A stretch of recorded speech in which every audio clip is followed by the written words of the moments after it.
जगासाठी सोन्याची किंमत खूप जास्त आहे, पण शेतकऱ्यांसाठी उभं राहिलेलं पीक हेच त्यांचं सोनं, आणि त्याची सुरुवात होते ती म्हणजे पेरणीने.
दिवाळी आली आहे, यावर्षी तरी मला नवीन कपडे आणि फटाके घेशील ना ग?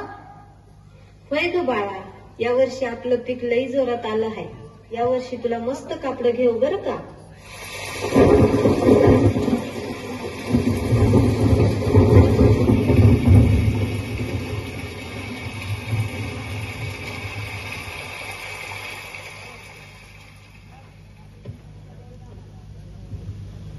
अवकाळी आलेल्या पावसानं शेतकऱ्यांचं मोठं नुकसान झालं. हातातोंडाशी आलेला घास हिरावल्यानं नैराश्यातून शेतकरी आत्महत्येच्या दिशेने निघाले. कष्टाने पिकवलेलं शेत आडवं झालेलं पाहून बळीराजा हवालदिल झाला.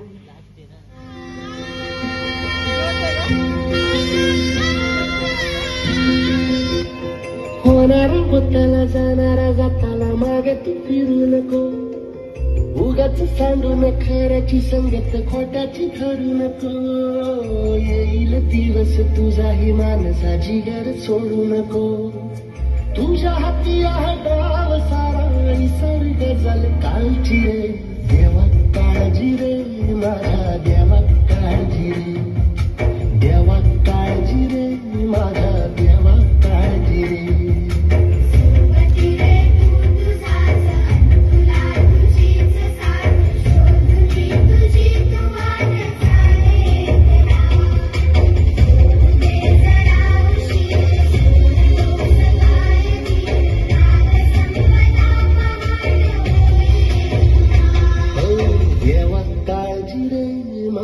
देवा काळजी रे.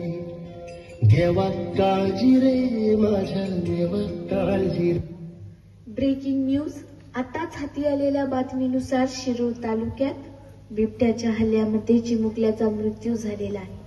रोहन बोंबे असं मृत्यू पावलेल्या चिमुकल्याचे नाव आहे. मागील 15 दिवसात शिरूर परिसरात बिबट्यानं 9 जणांवर हल्ला केलेला आहे. या आकाशी आपुलकीपेक्षा न जगल्यानं बरं. माणसं कायदा आहे, वाघ माराया कायदा नाही.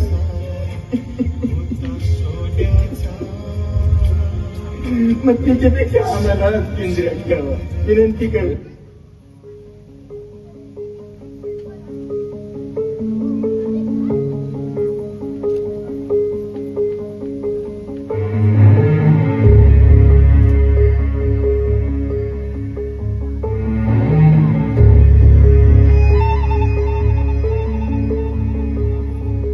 तुझ्या पायरीशी कुणी सान थोर नाही, साध सुन्या काळजाची तुझ्या काळी जाई.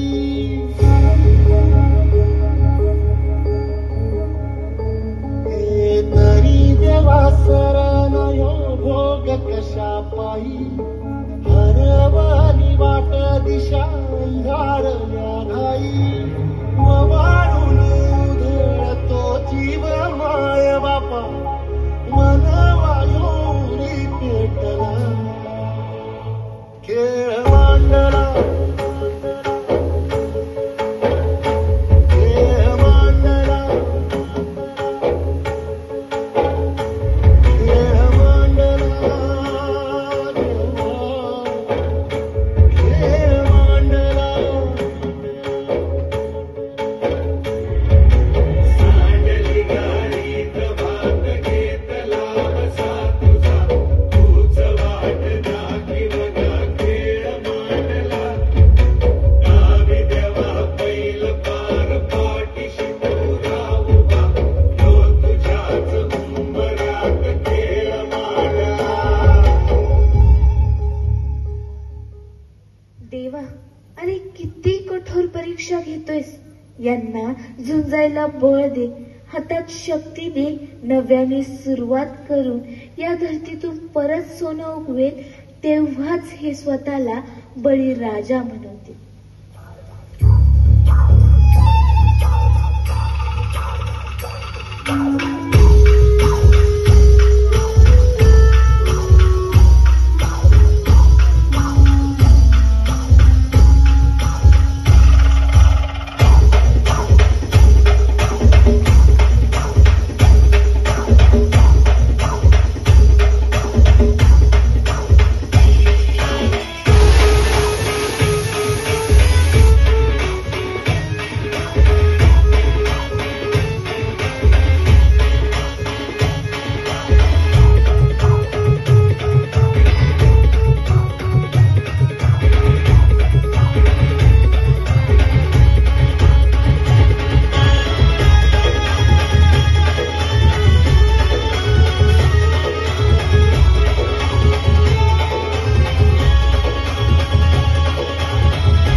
आत्ताच सादर झालेल्या या शेतकऱ्यांची व्यथा आणि बिबट्याचे मानवी वस्तीवरील अतिक्रमण दर्शविणाऱ्या सुंदर